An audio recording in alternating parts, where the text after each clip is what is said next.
हरियाणा की हर अपडेट के लिए बेल आइकन दबाएं और सब्सक्राइब करें STV हरियाणा न्यूज।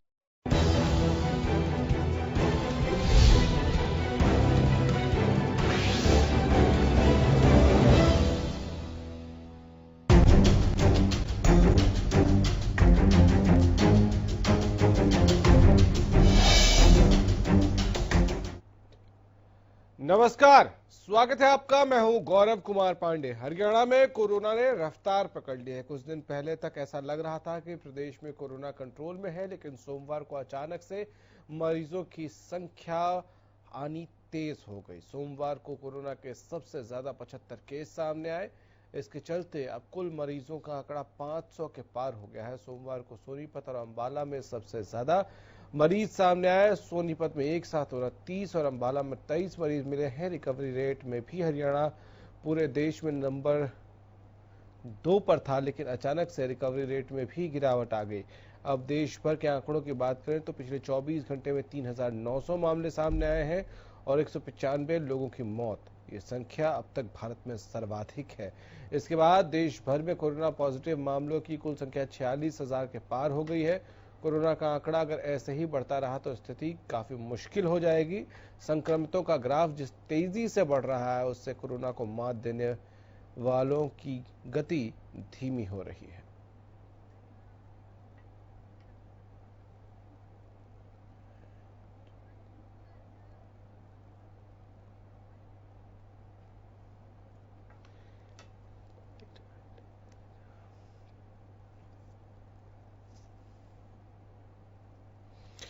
तो तेजी से आंकड़े बढ़ रहे हैं और इन सब के बीच लॉकडाउन का ये तीसरा चरण, जिसमें बहुत सारी राहत दी गई है। कालावली में क्या स्थिति है, हम आपको वो हमारे रिपोर्टर ने वहां जायजा लिया है कालावली में, वो सुनवा रहे हैं। मुख्य सचिव केशनी आनंद अरोड़ा ने भले ही आदेश कर दिया हो कि 7 से 7 कर्फ्यू रहेगा, लेकिन कालावाली में देखने को 6:30 बजे मिल रहा है कि लोग बिना मास्क के घूम रहे हैं। सब्जी के बहाने बाजार भी खुले हैं। कहीं ना कहीं जो आदेशों की धज्जियां है कालावाली में उड़ाई जा रही है। प्रशासनिक अधिकारी भी कहीं नजर नहीं आ रहे हैं, जो कि लॉकडाउन में कर्फ्यू की पालना करवाते नजर नहीं आ रहे हैं। कालावाली से हरियाणा न्यूज के लिए जगदीश प्रजापति।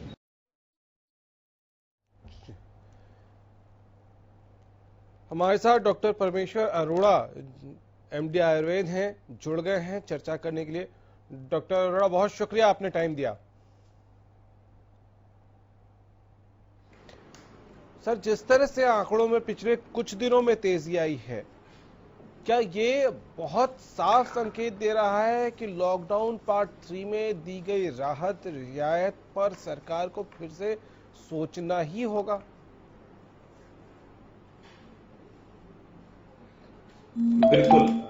मुझे लग रहा है कि अब जो है शायद हमें जो है बहुत खराब समय देखने को मिलने वाला है। एक चिकित्सक होने के नाते बहुत दुख के साथ कह रहा हूं, लेकिन ये एक कटु सत्य है कि हमें जो है बहुत खराब समय जो है लग रहा है देखने को मिलने वाला है, क्योंकि लोग जो है लापरवाह हैं और कहीं ना कहीं वही प्रवृत्ति जो हमने अक्सर देखी है कि हम कार में बैठकर सीट बेल्ट तब लगाते हैं जब हमें यह खतरा होता है कि हमारा चालान हो जाएगा। कभी सुरक्षा की दृष्टि से मैंने नहीं देखा कि लोग जो है सीट बेल्ट लगाते हैं। हेलमेट भी हम शायद इसलिए ही पहनते हैं कि हमारा चालान ना हो जाए।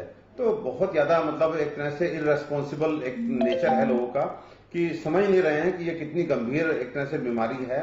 और लॉकडाउन नहीं खोला था तब सरकार के पीछे पड़े थे, अब खुल गया तो इररेस्पॉन्सिबिलिटी के साथ जो है बाहर बिना मास्क के, बिना सोशल डिस्टेंसिंग के, बिना उस तरह से जो हमने एहतियात कहे हैं वो बरते बिना निकल रहे हैं।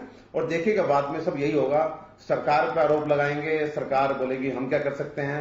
लेकिन अब मुझे लगता है कि हम कम्युनिटी स्प्रेड में आ चुके हैं और बहुत जल्दी जो है बहुत खराब दिन शायद हमें देखने को मिलेगा। रियली मतलब हम लोग एक as a clinician, as a चिकित्सक बहुत अच्छा नहीं लग रहा है। ठीक है, डॉक्टर पंकज वत्स भी हमारे साथ जुड़ गए हैं, पूर्व निदेशक हैं स्वास्थ्य सेवाओं के। डॉक्टर पंकज, यही सवाल जो डॉक्टर अरोड़ा से मैं कर रहा था कि जो आंकड़े पिछले कुछ दिनों में हमने देखे और जिस तेजी से देखे हैं, ये बहुत भयावह, बहुत डरावने और तूफान से पहले की आहट।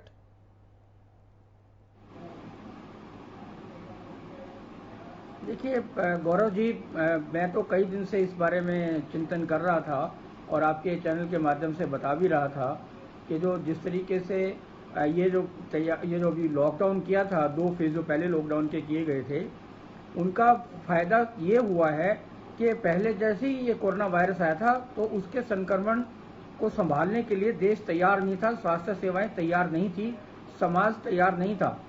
और अगर उस समय ये लॉकडाउन नहीं किया जाता तो ये भयावह स्थिति होती और हम अमेरिका से भी ऊपर होते, मरने में भी और संक्रमित व्यक्तियों की संख्या में भी। लेकिन ये जो 2 सेशंस हमारे हुए हैं लॉकडाउन के, इसका एक फायदा ये हुआ है कि 40 दिनों में लोगों को ये ज्ञान देने की कोशिश की गई, ये उनको समझाने की कोशिश की गई, उनकी आदत परिवर्तन करने की कोशिश की गई कि कोरोना वायरस से कैसे बचना है, कैसे सोशल डिस्टेंसिंग करनी है, कैसे हैंड वॉश करने हैं। 40 दिन भी ये किया, सरकार ने अपने स्तर पर सारी चीज़ों को मैनेज किया। स्वास्थ्य सेवाओं को मौका मिला कि वो अपने PP kit, ventilators, Covid wards, quarantine centres और बाकी व्यवस्था कर सकें। तो अब फायदा ये हुआ इन 2 टर्म्स का कि ये कर ऊपर जाकर फ्लैट हो गया। फ्लैट होने के बाद अब ये है कि फ्लैट कब तक रखते हैं। मेरा मानना तो ये है कि अगर 27 तारीख तक इसी सिस्टम को कंटिन्यू करते जैसे था तो शायद ये कर्व नीचे आना शुरू होता। लेकिन अब क्योंकि सरकार की अपनी मजबूरियां हैं, समाज की अपनी मजबूरियां हैं, तो अब जो है सरकारों के फाइनेंशियल पोजीशन बड़ी खराब होती जा रही है, इंडस्ट्री नहीं, लेकिन डॉक्टर पंकज, तो अब एक कंसर्न ये है कि अभी जो आंकड़े आ रहे हैं, अभी जो पॉजिटिव केसेस आ रहे हैं, वो एक्चुअली लॉकडाउन 3 शुरू होने से पहले के ही हैं। तो आप समझ लीजिए लॉकडाउन 3 शुरू होने के बाद के जो आंकड़े आएंगे वो और कितने ज्यादा खतरनाक हो सकते हैं। मैं वही कहने की बात कर रहा था कि जो आंकड़े आ रहे हैं तो अभी हमारा फ्लैट था। फ्लैट का मतलब बहुत धीरे धीरे, जैसे मान लो 2000 बढ़े, फिर 2500 बढ़े, फिर 2800 बढ़े, फिर 3000 बढ़े और कल का आंकड़ा 3656 का है, तो बहुत पीक स्पार्क नहीं था। लेकिन अब ये खुल गया है, ये सारे लॉकडाउन खुला है और जो स्थिति कई जगह पे हुआ, जैसे मान लो गुड़गांव को 84 केसेस होते हुए भी जो है उसको रेड जोन ही माना जा रहा है। तो ऐसी स्थिति में जो कंप्रोमाइज करना पड़ रहा है, तो उसके कारण ये स्पाइक अब बढ़ने वाला है। अब वो कर्व नीचे जाने की स्थिति में नहीं है, अब ये बढ़ेगा। सरकार ने भी मान लिया है कि इसको बढ़ना ही है, लेकिन हमें इकोनॉमिक पोजीशन भी देखनी है, तो ये हमने तैयारी जितनी करनी थी उतनी कर ली है। और दूसरा कारण इसका ये है गौरव के कुछ टेस्टिंग बढ़ी है। पहले वो तैयारी क्या पूरी कर ली है सर? एक बात बताइए कि क्या हम कम्युनिटी स्प्रेड के एकदम करीब नहीं पहुंच गए? अगर सब्जी मंडियों में रेडी वाले पॉजिटिव पाए जा रहे हैं, अगर किराना शॉप वाला पॉजिटिव पाया गया है, तो सब्जी वाला दिन भर में कितने लोगों के पास जाता है? और वो जो लोग सब्जी लेते हैं वो फिर अपनी फैमिलीज में जाते हैं, वो कितने लोगों से मिलते हैं? क्या हम एकदम उस एज पे नहीं पहुंच गए हैं जहां अगर हम सब्जी वाले को भी मान रहे हैं कि वो कोरोना पॉजिटिव हो रहा है, तो ये खतरा कम्युनिटी स्प्रेड के एकदम एज पर है, या शायद हम इंटर हो चुके हैं? देखिए, जो मैं पहले भी आपके चैनल के माध्यम से कह चुका हूं कि जैसे पोलियो का होता था, तो पोलियो में एक मंत्र हम देते थे, एक भी बच्चा छूट गया सुरक्षा चक्र टूट गया। तो अब क्या हुआ कि हमारे यहाँ पे बहुत सारे लोगों ने जो एडवाइजरीज थी उसको फॉलो नहीं किया। अब ये जैसे मान लो सब्जी मंडी था, एसेंशियल सर्विसेज में आता था, तो वहां पर एडवाइजरी का फॉलो नहीं किया गया। वहां पे हैंड वॉश की सुविधाएं नहीं थी, सैनिटाइजर नहीं था, लोगों ने मास्क नहीं लगाए, सोशल डिस्टेंसिंग नहीं रखी। उसके कारण वहां बहुत सारे लोग संक्रमित हुए। वहां के ड्राइवर्स, वहां जो सामान लेने जा रहे थे, वहां के आड़ती, और अभी भी ये आंकड़ा मैं बता रहा हूं कि बहुत कम है। अगर दिल्ली सरकार ये सुनिश्चित करे कि वहां आने जाने वालों के सभी के टेस्ट सभी आड़तियों के इररेस्पेक्टिव ऑफ कोई साइन सिम्टम नहीं है, दिल्ली छोड़ दीजिए सर, और अधिक होने वाला है। दिल्ली छोड़ दीजिए डॉक्टर परमेश्वर, गुरुग्राम में ये लोग हरियाणा में जो आ रहे थे, गुरुग्राम में डॉक्टर अरोड़ा, गुरुग्राम में सब्जी वाले पॉजिटिव पाए गए हैं।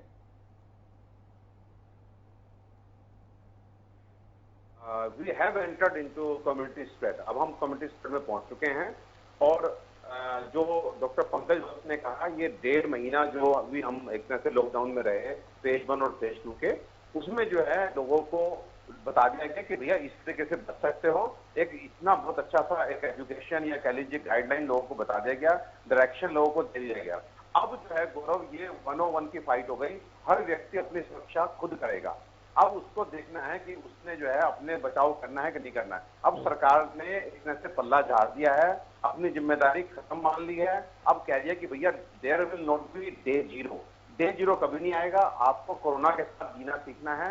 आज ये कंडीशन है कि अगर आप बाहर जाते हैं तो आप ये मान के चलिए कि आपके शत्रु आपके आसपास घूम रहा है।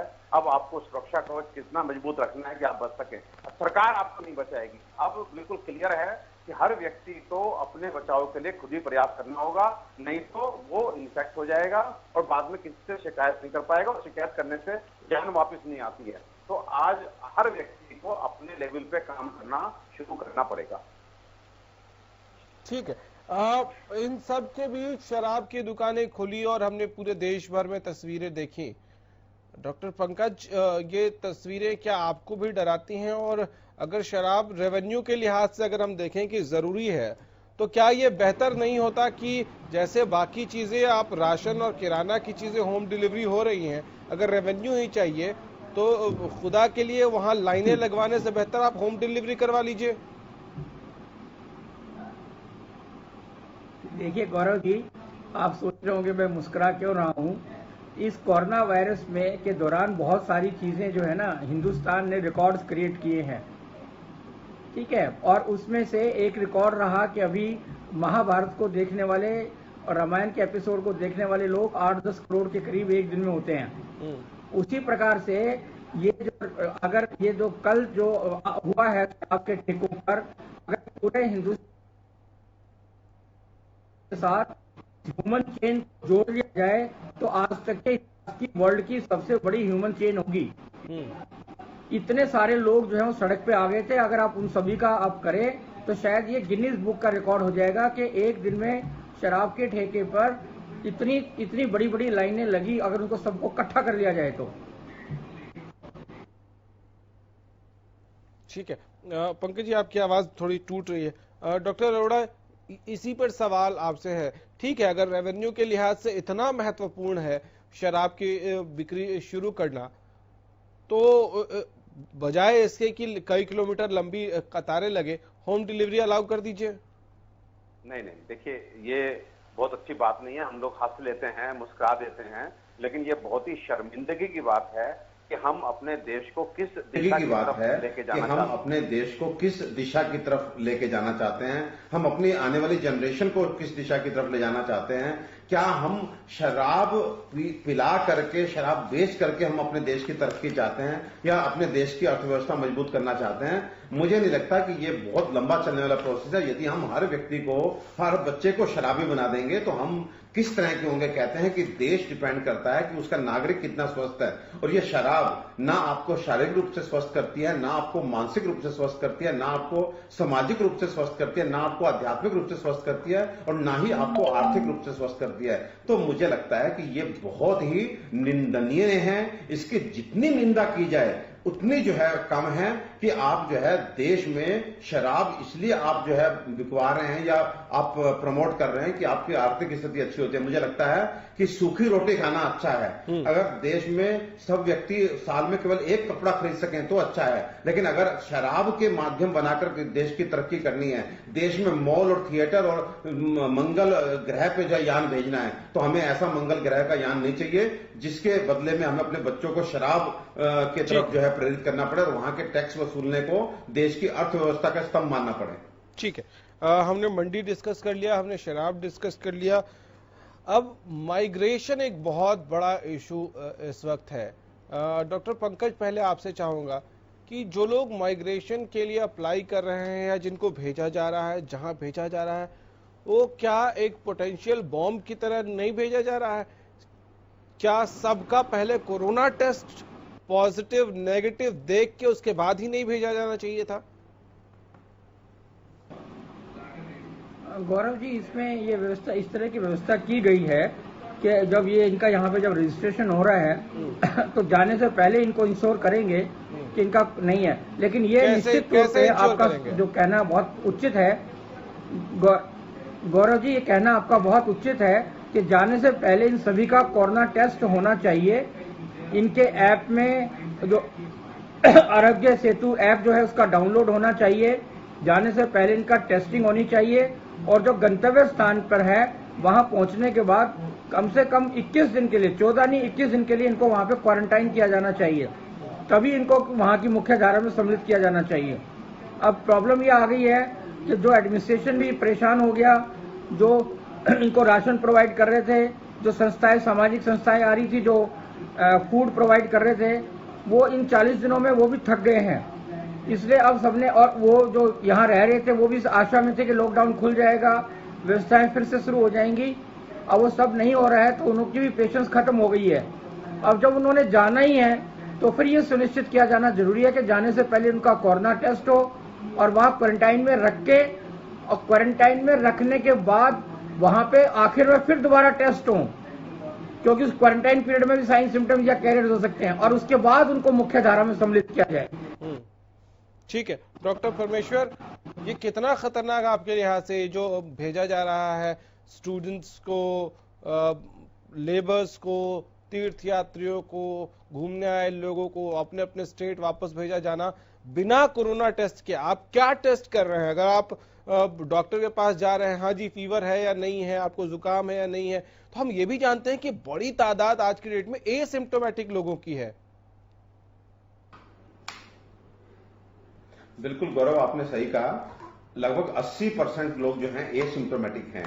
तो इतनी बड़ी संख्या में लोग एसिम्प्टोमेटिक हैं और टेस्ट नहीं हो रहे हैं। ये थर्मल स्क्रीनिंग वगैरह सब ये फजूल की बातें हैं, ये कुछ नहीं है। मुझे लगता है कि थोड़ा सा स्ट्रिक्ट होकर के जो शहर में मेट्रोपॉलिटन सिटीज हैं, जैसे दिल्ली है या चेन्नई है, या जहां पे अधिक क्वांटिटी में जो है हमारे बाहर के लोग हैं, उनको सुविधाएं दे करके उनके अपना जो भी उनको देना है, खाने पीने का सामान, मेडिसिन, उनके मनोरंजन की जो है कोई भी सुविधा अगर करनी है वो करें आप। लेकिन इनको जो है नहीं जाने देना चाहिए था, इनको सुविधाएं बढ़ाने देनी चाहिए थी और कुछ आर्थिक सपोर्ट दे करके इनको यहाँ पे रोकना चाहिए था। ये जो अब जा रहे हैं, अरे शहर में आज गुड़गांव जैसी सिटी में गौरव जी क्वारंटाइन करने के लिए हमारे पास जगह नहीं है, दिल्ली में क्वारंटाइन करने के लिए हॉस्पिटल नहीं है। हम विलेजेज में कहां पे क्वारंटाइन करेंगे? किस क्वारंटाइन की बात कर रहे हैं कि हम वहां जाएंगे तो 21 दिन रखें या 15 दिन को रखें? और बिना टेस्ट के मान लीजिए कि 500 लोग जा रहे हैं, उसमें से सिर्फ एक अगर कोरोना पॉजिटिव है, तो यहां से बिहार, यहां से उत्तर प्रदेश, यहां से मध्य प्रदेश जाते जाते उसके साथ के जो 499 लोग हैं जो नेगेटिव हैं, उनमें से क्या कुछ और लोगों को कोरोना हो जाए, इसकी संभावना को नकारा जा सकता है? नहीं, बिल्कुल नहीं, उसकी संभावना को बिल्कुल नहीं नकार सकते, बल्कि ये होगा। वो इसलिए क्योंकि उनके लिए तो ये मनोरंजन है। एक्चुअली देखिए, अभी भी जो हमारा अनपढ़ तबका है या हमारा गरीब तबका है, वो इसकी गंभीरता को नहीं समझ रहा। मैंने गौरव शुरू में एक आपको बताया था कि आज पढ़ा लिखा आदमी भी गाड़ी में बैठ करके बेल्ट इसलिए बांधता है कि उसका चालान ना हो जाए। वो ये नहीं सोचता कि उसकी कितनी सेफ्टी है, वो अपने एक तरह से मरने से बच सकता है। हेलमेट इसलिए पहनता है पढ़ा लिखा आदमी कि उसका आगे चालान ना हो जाए। तो इसलिए गंभीरता का बहुत जबरदस्त अभाव है। जब ट्रेन चल देती है वो सब बैठते हैं। चलिए, आपकी आवाज टूट रही है, एक छोटे से ब्रेक के लिए रुकेंगे। ब्रेक से जब वापस आएंगे तो कोरोना के खिलाफ इस जंग में आगे की रणनीति क्या होनी चाहिए और अभी जो रणनीति हो कितनी कारगर हो सकती है, और इन सब से ऊपर आपकी और हमारी भूमिका क्या दिख रही है और क्या होनी चाहिए। क्या हम खुद जानबूझकर अपनी जान जोखिम में डाल रहे हैं? ये एक बड़ा सवाल है, इस पर भी करेंगे चर्चा इस छोटे से ब्रेक के उस पार।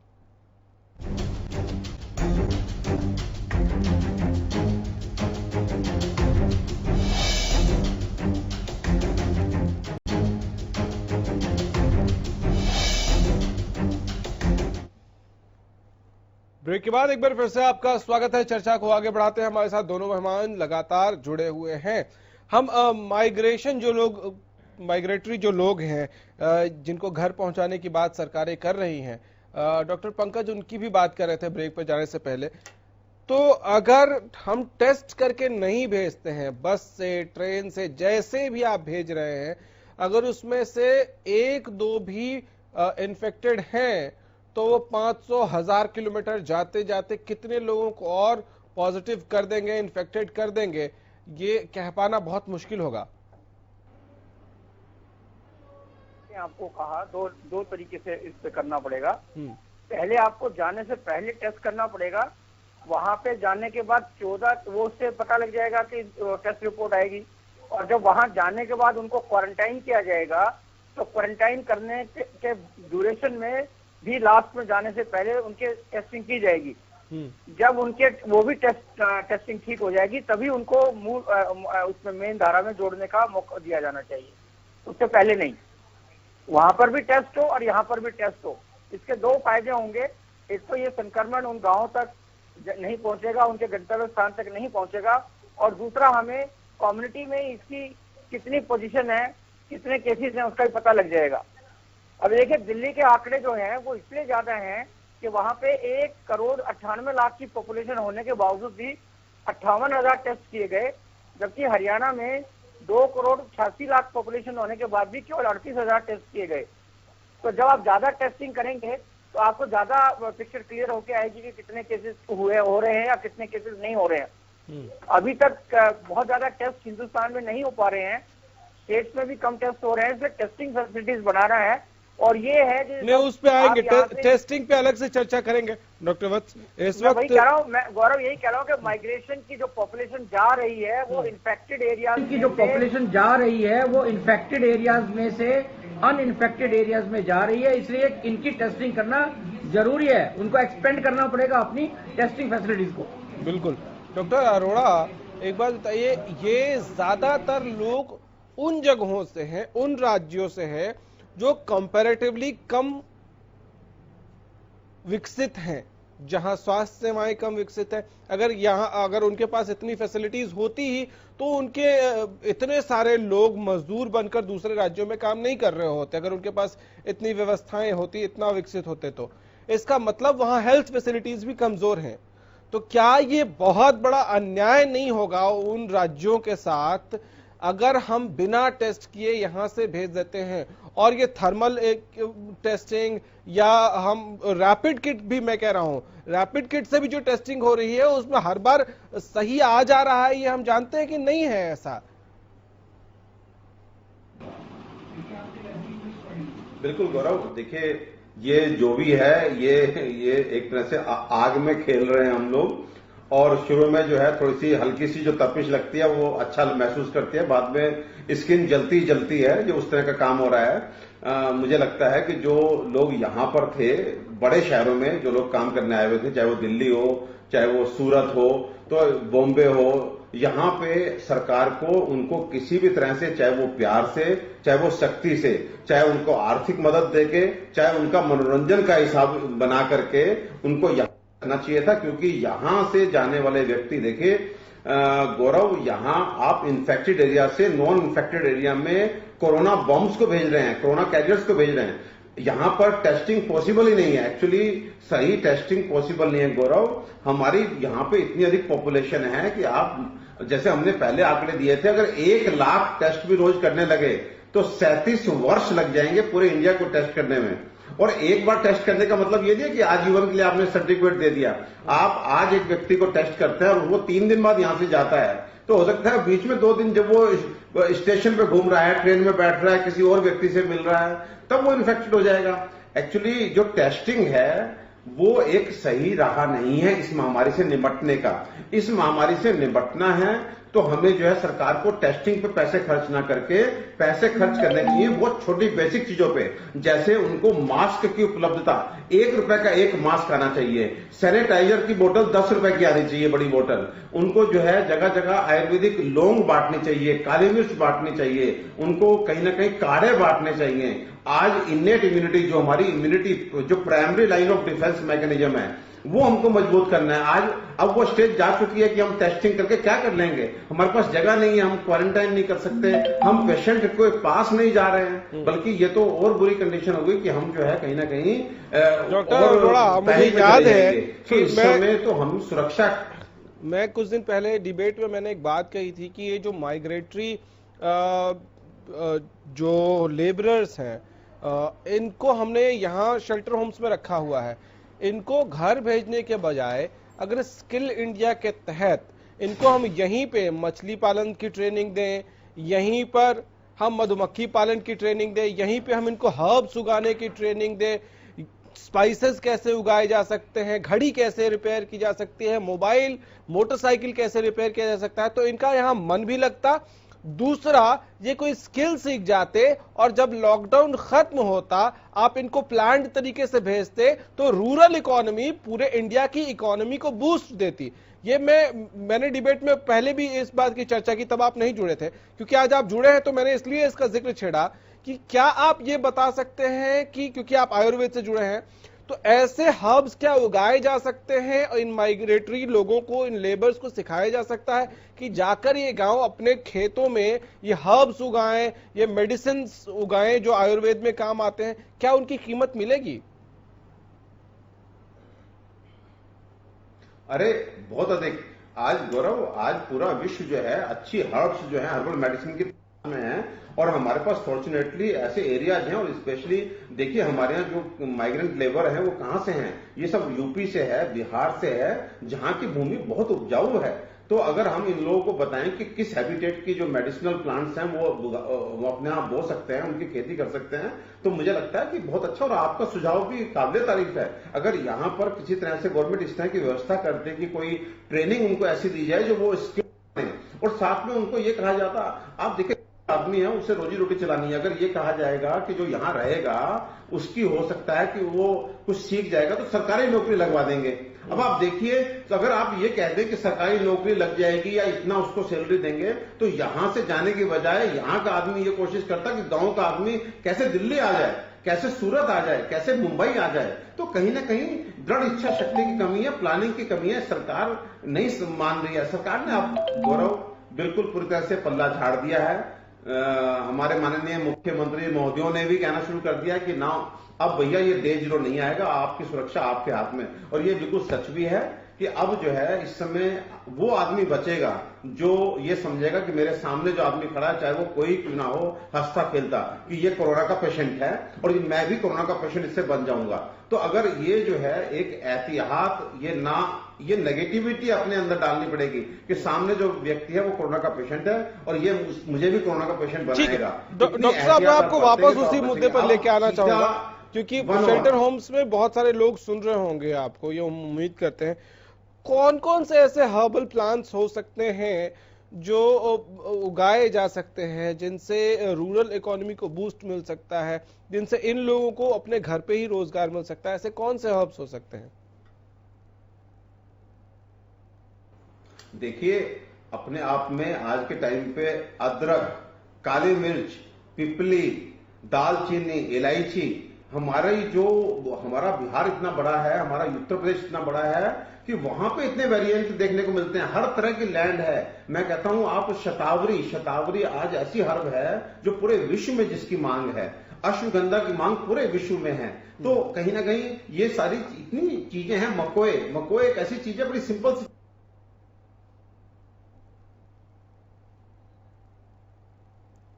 किया जाए तो मकोए से लीवर जो है रिजनरेट कर जाता है। तो इतनी अच्छी चीजें हैं, उनको न केवल प्लांट उगाने के लिए बल्कि हर मकोए क्या वो जो छोटी छोटी काली काली सी गोल गोल सी काली मिर्च, हाँ मकोए यस, काली यस मकोए, आप जान रहे हैं इसका मतलब गौरव। मकोए जो है छोटा सा पौधा होता है। नहीं, वो हम लोग बचपन में खेलने जाते थे तो वो जंगल की तरह होते थे और हम वो तोड़ तोड़ के वहीं खा लिया करते थे। हमको पता नहीं था कि हर्बल है, वो बस टेस्टी लगता था, खट्टा मीठा सा, इसलिए खाते थे हम लोग।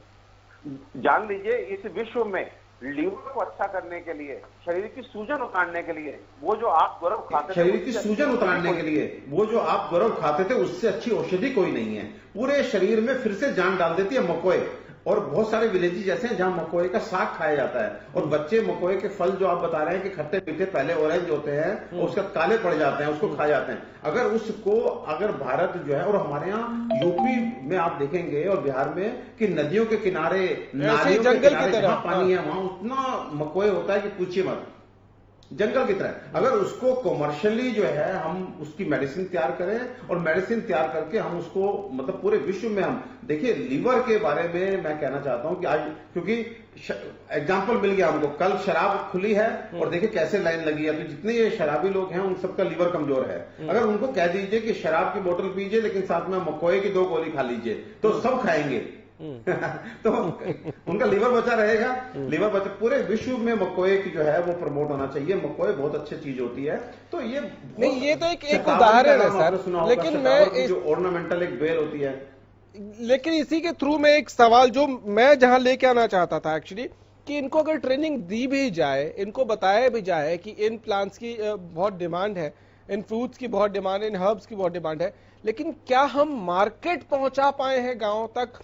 क्योंकि कई ऐसे उदाहरण भी हैं जहां किसी ने एक तुलसी एक हिस्से में उगाया, उसको बहुत आमदनी हुई, उसके आसपास गांव वालों ने सबने उगा दिया, तो उसकी तो किसी कंपनी में जान पहचान थी, उसकी तुलसी बिक गई, बाकी लोग बर्बाद हो गए। पूरी एक केयर बनानी पड़ेगी। पहले कल्टीवेशन को, मैंने थोड़ी देर पहले एक शब्द बोला था कि हर 6 गांव पे, हर 7 गांव पे एक आयुर्वेदिक फार्मेसी सरकार को स्टेब्लिश करनी चाहिए। वो फार्मेसी उन्हीं विलेजेस में जो है जाकर के सारी औषधियों को ले और आयुर्वेद को प्रमोट किया जाए, क्योंकि आज घर घर में जो है आयुर्वेद को पहुंचाना है और फिर से अपनी वही प्राकृतिक चिकित्सा पद्धति पर वापस आना है। ये जो केमिकल मेडिसिन है, इनको केवल अभी फॉर टाइम बिंग, जब तक हम आयुर्वेद में बहुत अच्छे फिर से पारंगत नहीं हो जाते, फिर से हमारा स्किल वैसा नहीं हो जाता कि हाथ कटा है और उस पर लेप के जोड़ दिया गया और पट्टी बांध करके अगले दिन फिर से उस सैनिक को युद्ध पे भेज दिया गया। ऐसा भी टाइम था, इमरजेंसी ट्रीटमेंट भी आयुर्वेद में थे, लेकिन आज के टाइम पे दुर्भाग्य से हम वो सब भूल चुके हैं, वो शिक्षा जो है विलुप्त हो चुकी है। तो आज धीरे धीरे फिर से हम अपने प्राकृतिक चिकित्सा पे आए और प्राकृतिक चिकित्सा में ये सब दुनिया ढूंढ रही है, मसाले ढूंढ रही है, लेकिन क्वालिटी ठीक नहीं है। आयुर्वेद के फेल होने में 50% कंट्रीब्यूशन इस बात का है कि आयुर्वेद की औषधियां वो सही नहीं मिल पा रही हैं, और औषधियां सही नहीं मिल पाने में कारण है जड़ी बूटियों का सही ना होना। तो सरकार को हर लेवल पे आगे आना है, ना केवल कल्टीवेशन बल्कि फिर उसकी मैन्युफैक्चरिंग एंड उसकी मार्केटिंग, तीनों चीजों को जो है गवर्नमेंट को आगे आकर के जो है माध्यम बनना पड़ेगा, तब जाके लोग काम कर पाएंगे। सोचिए, आपने सिर्फ हर्ब्स की और सिर्फ आयुर्वेदिक चीजों की बात की, तो इतना बड़ा मार्केट खड़ा हो सकता है। और मैं तो कह रहा हूं कि मछली पालन सिखा दो, मधुमक्खी पालन सिखा दो, घड़ी बनाना सिखा दो, मोबाइल बनाना सिखा दो, ये तमाम चीजें। डॉक्टर वत्स, आपको लगता है कि माइग्रेट करने के बजाय इनको, जो कोरोना कैरियर्स हो सकते हैं, इनको यहीं मास्क पहन के सोशल डिस्टेंसिंग के साथ ये सारी चीजें सिखा दी जाएं और उसके बाद थोड़ी आर्थिक मदद करके उसके बाद इनको जब सब कुछ ठीक हो जाए उसके बाद घर भेजो? देखो रूरल इकोनॉमी को ये कैसे बूस्ट दे सकते हैं। डॉक्टर वत्स, देखिए, थोड़ा सा गौरव जी, आपकी बात अपनी जगह बिल्कुल ठीक है, इसकी संभावनाएं तलाशी जानी चाहिए, लेकिन एक ह्यूमन साइकोलॉजी है। ह्यूमन साइकोलॉजी इस समय ऐसी है कि जरूरी नहीं है कि आप और हम जो बात कर रहे हैं वो बात इन लोगों तक पहुंच पाए, शेल्टर होम्स में इन तक सूचनाएं मिले। अभी बहुत असमंजस की स्थिति से माइग्रेशन लेबर गुजर रही है, उनमें शक, सुबह, अविश्वास, बीमारी का डर, जॉब का डर, खाने पीने की व्यवस्था, बहुत सारी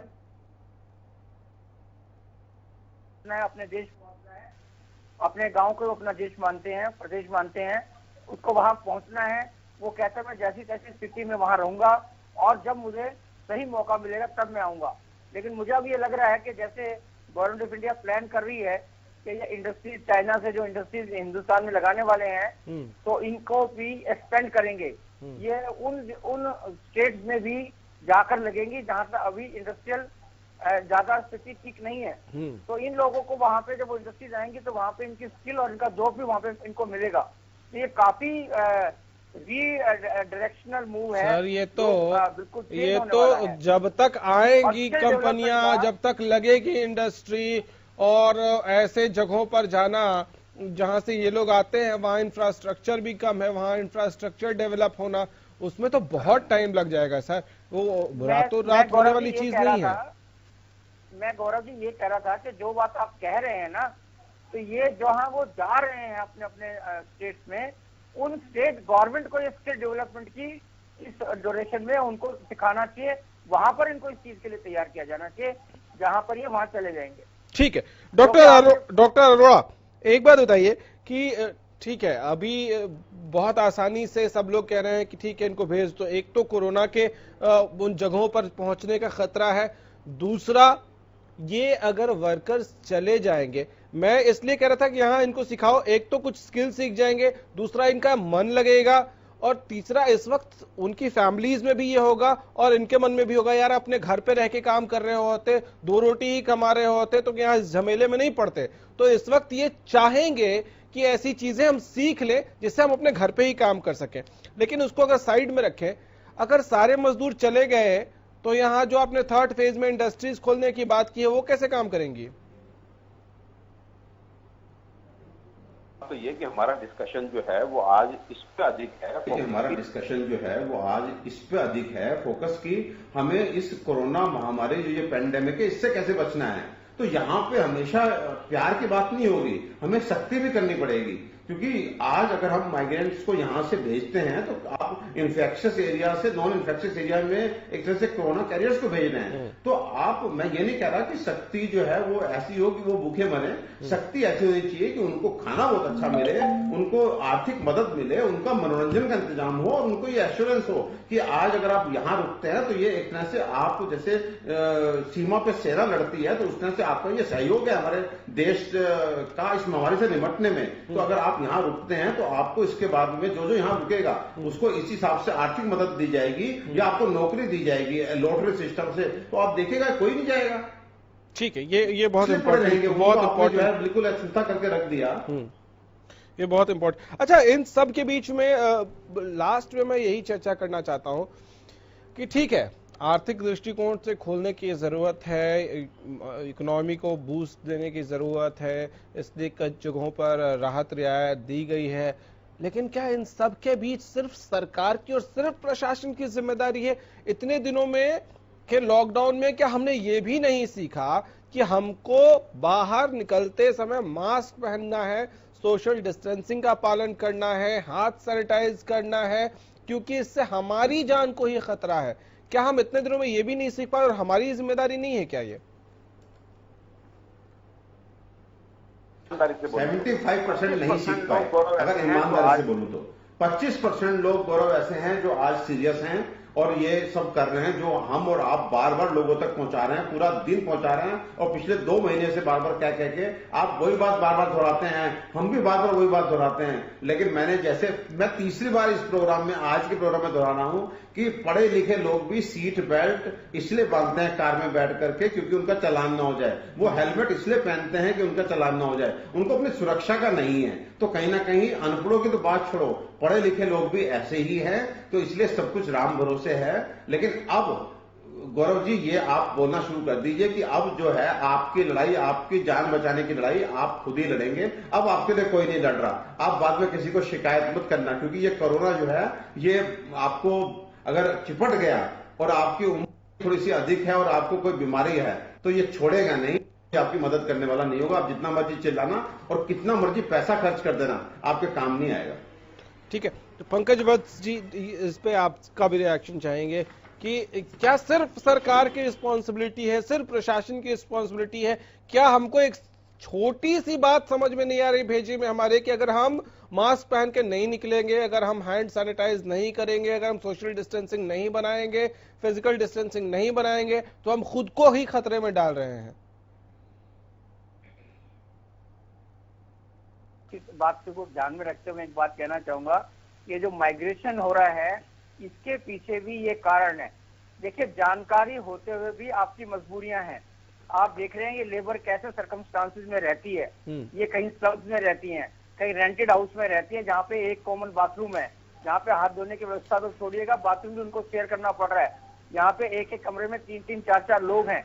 तो इतनी थिकली पॉपुलेटेड होने के बाद जानने के बावजूद भी ये लोग अपनी सोशल डिस्टेंसिंग मेंटेन नहीं कर पा रहे हैं। इसलिए अब आप वो घरों में बंद किया जाना है, तो कमरे में अगर 4 आदमी रह रहे हैं तो एक ही कमरे में 4 आदमी बंद हो गए हैं।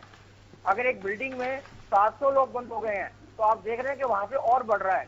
शायद ये भी माइग्रेशन लेबर का कंसर्न है, तो कम से कम इस वातावरण से अपने आप को वो अपनी जान बचाने के लिए वो अपने गाँव की तरफ जा रहे हैं। वरना देखिए, गुड़गांव में या बाकी इंडस्ट्रीज को खोल दिया गया है, पूरे हिंदुस्तान में, ऑरेंज जोन में, पूरी रेड जोन में, सब में आपकी इंडस्ट्रीज को खोल दिया गया है। अगर इनका ये चिंता नहीं होती तो अपना जो अब तो इंडस्ट्रीज दोबारा शुरू हो रही है, तो इनको अपना काम दोबारा मिल रहा है, बल्कि इनको बुला भी रहे हैं, स्पेशल पैकेज भी देने की बात चल रही है।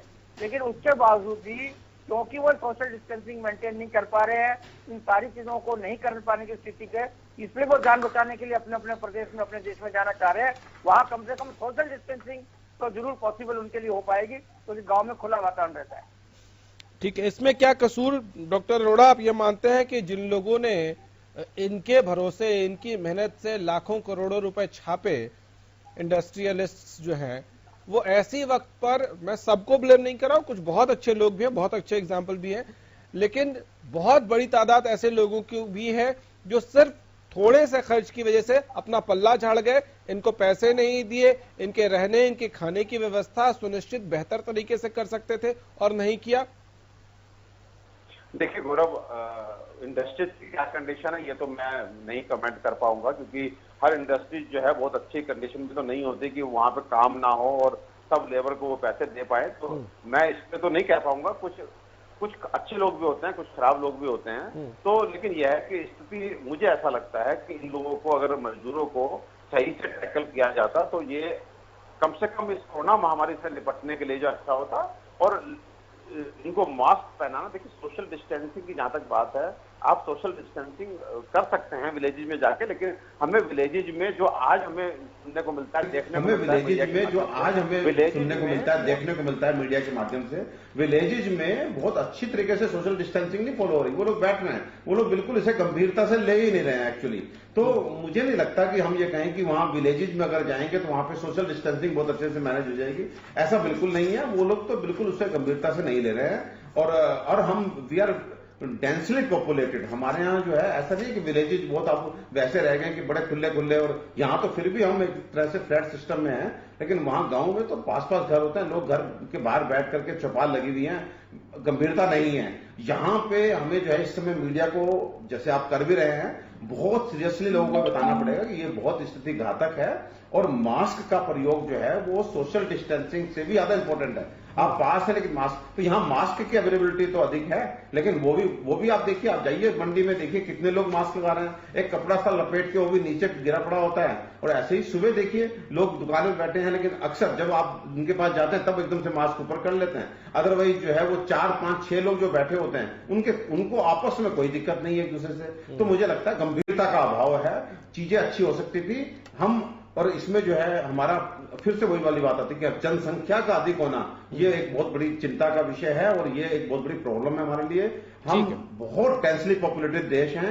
और गौरव, लास्ट में यही कहना चाहूंगा कि अगर अब कोरोना कम्युनिटी स्प्रेड होगा तो शायद हमें जो है अमेरिका से ज्यादा और इटली से ज्यादा और स्पेन से ज्यादा बुरे दिन देखने को मिलने वाले हैं। चलिए, आप दोनों का बहुत शुक्रिया, इस उम्मीद के साथ कि ऐसा न हो, लेकिन ऐसा नहीं होगा तभी जब एक हिंदुस्तानी, हर हिंदुस्तानी ये समझेगा कि आपकी जान बचाने के लिए कोई और नहीं आएगा, आपको खुद ही अपनी सुरक्षा करनी है। घर से बाहर निकलना है, सोशल डिस्टेंसिंग का पालन करना है, घर से बाहर निकलना है, मास्क पहनना है, और बिना मतलब के तो घर से बाहर निकलना ही नहीं है। फिलहाल इतना ही, इजाजत दीजिए, नमस्कार।